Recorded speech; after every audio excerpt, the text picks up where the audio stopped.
Kommst mit auf eine kleine Reise, auf einen Besuch ins Schlummerland. Die Fanian macht heute einen Ausflug in den Himmel, zu den Suavis. Die Wolkenwesen zeigen ihr, wie sie Regen machen. Und die Fanian hilft mit. Also, dann machst du dir jetzt so bequem, wie es nur geht. Und dann machst du deine Augen zu. Der Ort, wo du bist, ist immer noch da, auch wenn du die Augen zu hast. Und jetzt stellst du dir vor, dass irgendwo da in der Nähe um dich herum eine Tür siehst. Eine Tür mit einer Türfalle. Wenn du jetzt die Türfalle abdrückst und durch die Türe durchgehst, bist du da, im schönsten Land, das es gibt. Im Schlummerland.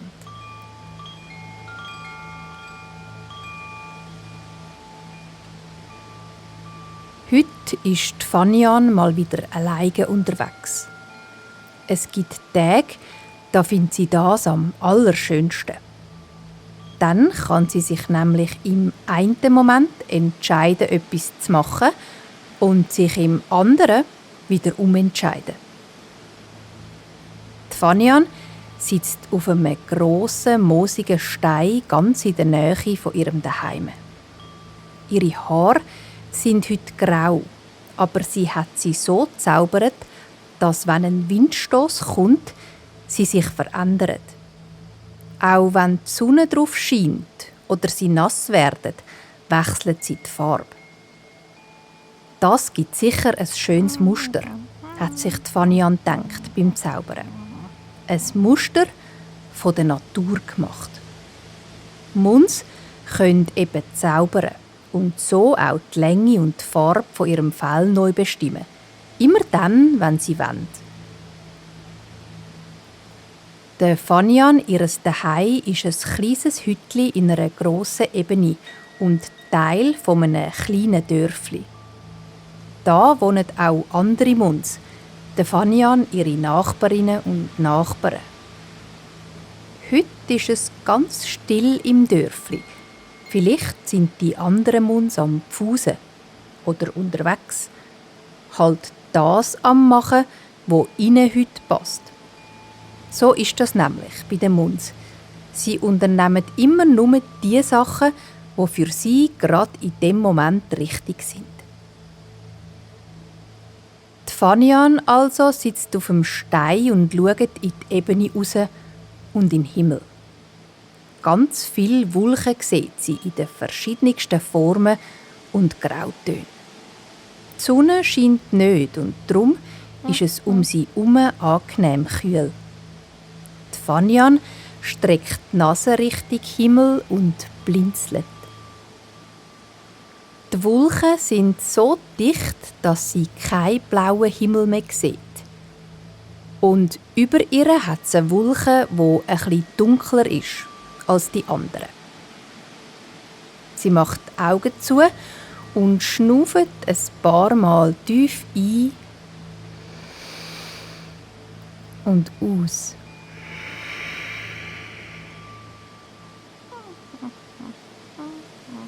So fein, wie die kühle Luft durch ihre Nasenlöcher rein und leicht angewärmt wieder raus aus ihrem haarigen Körper strömt.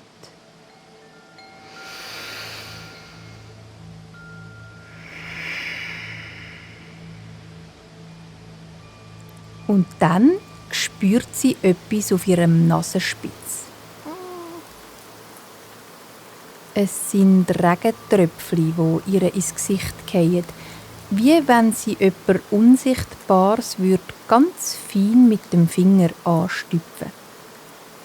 Sie macht die Augen auf und sieht jetzt von unten, wie die Regentröpfchen von ganz weit oben und ganz klein auf sie zufliegen. Sie werden immer grösser und landen dann mit einem feinen Platsch auf ihrem fälligen Gesicht. Es ist ein lustiges Gefühl. Dort, wo der Regentropfen auf der Fanian ihrem Fell landet, färben sich die Haare von grau zu gel, so dass ihr Gesicht und ihre Schultern ganz tüpfelt sind. Wo sie so rauf in die Wolken schaut, kommt der Fanian eine Idee. Sie könnte doch mal schauen, von wo das der Regen kommt.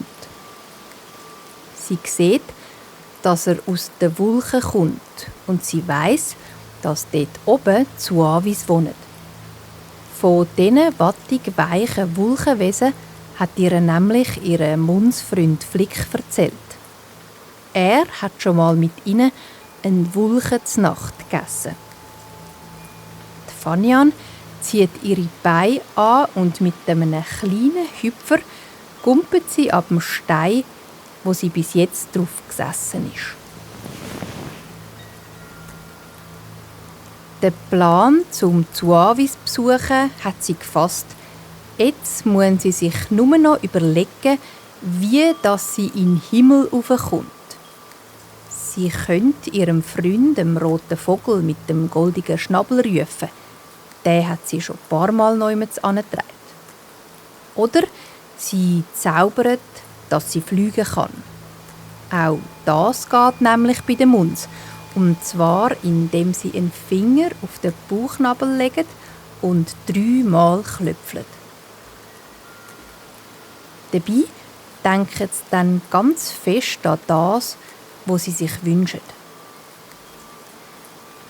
Die Fanian überlegt, was echt am meisten Spass machen würde. Wo sie noch so studiert, sieht sie, wie über ihr etwas aus den Wolken auf sie zuschwebt. Es ist rot und rund und segelt langsam aus der Höhe auf sie ab.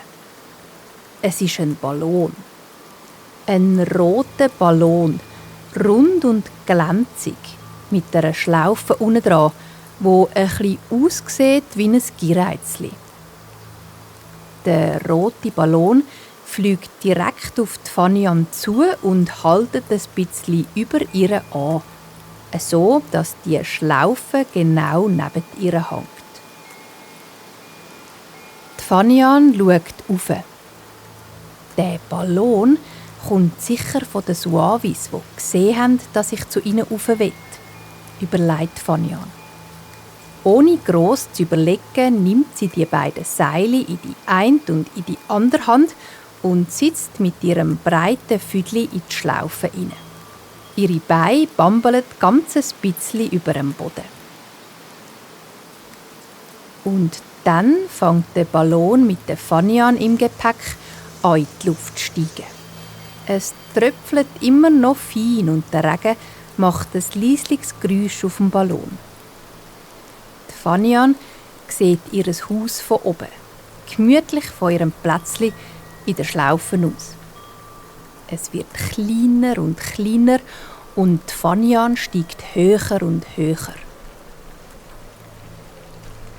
Für einen Moment macht sie die Augen zu und hört nur auf das feine Geräusch, das der Regen auf dem Ballon macht.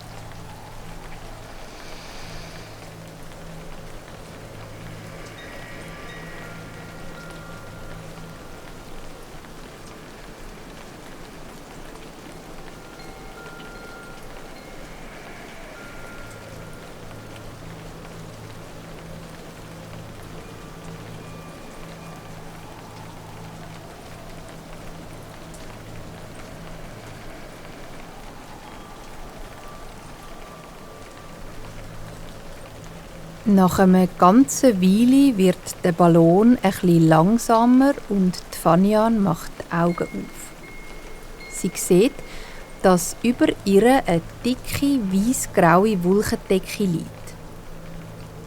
Der Ballon über ihr stüpft für ein Moment dran und dann taucht er ein. Zuerst sieht sie ihn noch zur Hälfte und dann gar nicht mehr. Nur noch die Seile hängen raus.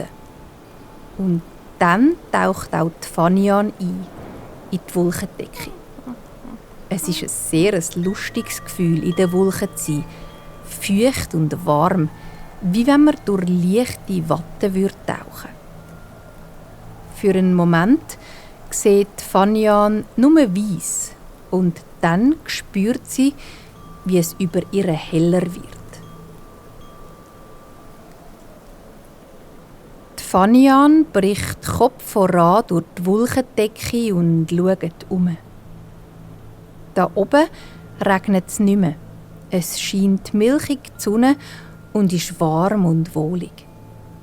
Und dann sieht Fanian Zuavis. Ganz viele Zuavis. Sie sind gemacht aus Wolken, genauso weiss-grau wie die Schicht, wo sie drauf laufen. Ihre Beine, ihr Bauch, ihr Kopf und die Arme sind rund und sehr flauschig.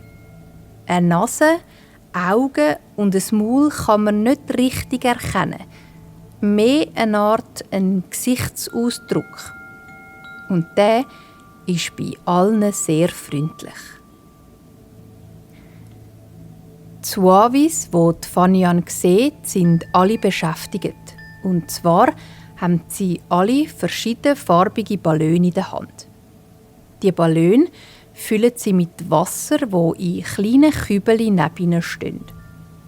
Wenn der Ballon schwer und voll ist, machen sie unten einen Knopf drin und legen ihn auf die Wolke. Von dort aus sinkt der Wasserballon in die Wolkendecke und verschwindet. Wahrscheinlich geht er runter auf die Erde.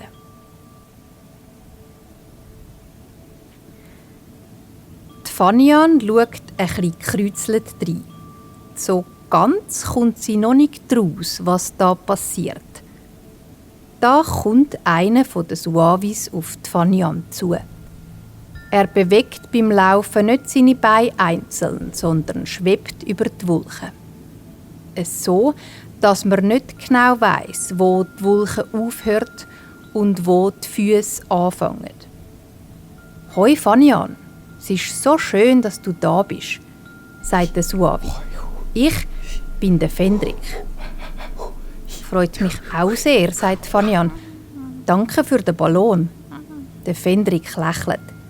«Ja, du hast Glück gehabt, dass du uns gerade heute hast besuchen. Heute, wo wir am Regen machen sind.» «Aha, jetzt komme ich raus», sagt Fanian. «In diesen Ballonen hat es Regen drin.» «Genau», sagt der Fendrik. «Ausser natürlich in dem, wo dich da angebracht hat. Den habe ich selber aufgeblasen mit meinem Suavi-Hauch.» «Das passiert also über den Wolken, wenn es regnet im Schlummerland», staunt Fanian. «Ja, manchmal. Es gibt auch noch andere Wege, wie es regnen kann. Aber das ist einer davon. Willst du mithelfen?» Fanian nickt. Der Fendrik gibt ihr einen kleinen, seidigen Beutel mit Ballon drin und ein Kübeli mit Regenwasser. «Die Ballone sind ganz speziell», sagt der Fendrik. «Sobald sie nämlich so weit unten sind, dass man sie vom Schlummerlandboden aus sieht, lösen sie sich in Luft auf. Dann spritzen die Wassertröpfchen raus und verteilen sich so, dass sie ganz gleichmäßig auf dem Boden unten ankommen. Grössere Ballone geben mehr Regen. Kleinere lassen es nur tröpfeln. Die Fanian nimmt einen ersten Ballon aus ihrem Beutel, einen blauen.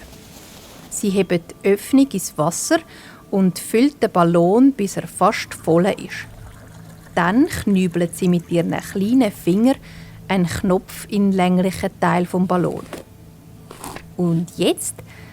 Einfach loslassen?» fragt sie. Der Fendrik nickt und Fanian leitet den hellblauen Ballon auf den Wolken ab.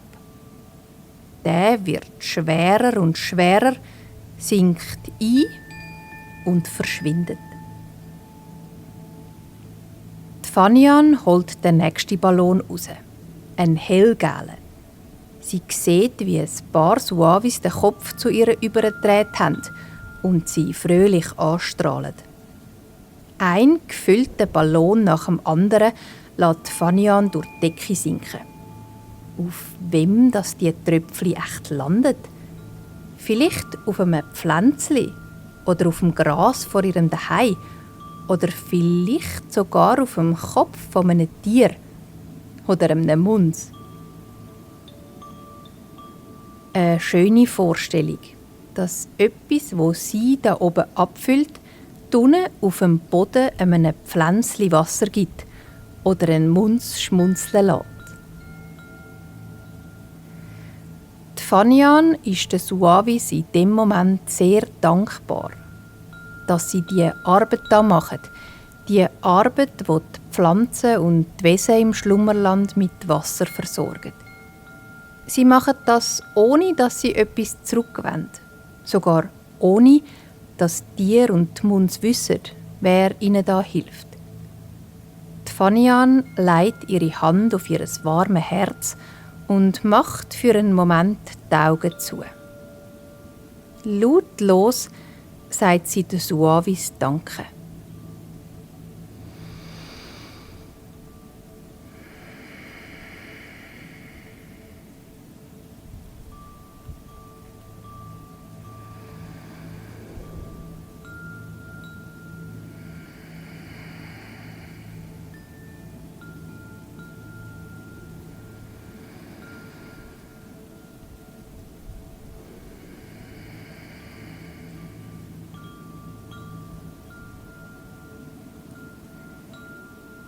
Die Arbeit mit den Wasserballon macht der Fanian so viel Freude, dass sie gar nicht recht merkt, wie es um sie herum Abend wird.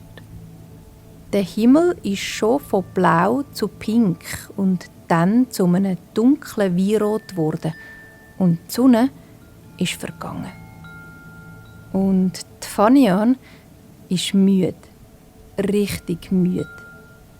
Nicht nur muss sie jetzt gähnen, sie spürt auch, wie ihre Hände und Arme, ihre Beine und ihre Füße schwer sind und eine Pause wollen.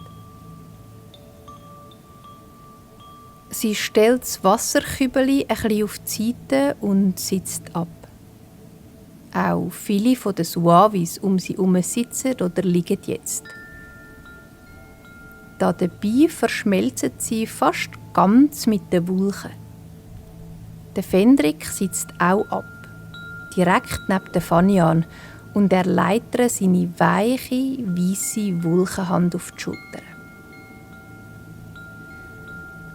«Danke dir fürs Helfen, Fanian. Für heute ist es genug», sagt er, und Fanian seufzt zufrieden. Das Polster unter ihr ist so weich, dass sie fast gar nicht anders kann, als abzuliegen. Sie dreht sich auf die Seite und spürt die wattenweiche Wulche unter ihrer Backe und unter den Schultern. Sie sinkt ein bisschen ein, gerade so, wie wenn sie in einem kuscheligen, warmen Bett liegen würde. Der Fendrik bläst ganz fein in die Wulchen neben der Fanian. Eine feine Decke wächst daraus raus und legt sich über sie, leicht wie Seide.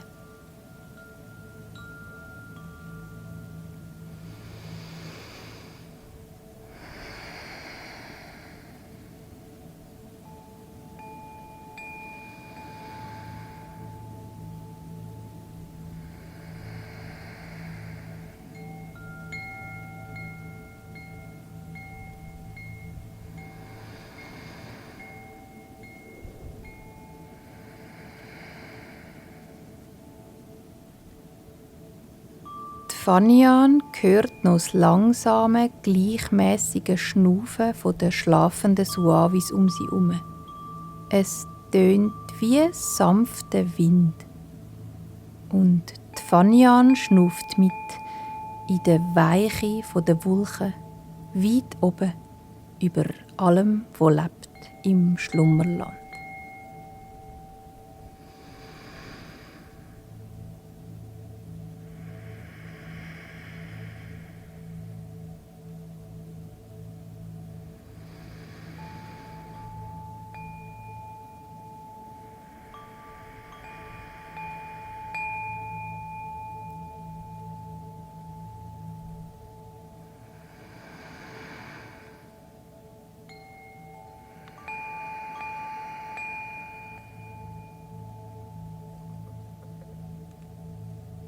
Und alles ist, wie es ist im Schlummerland.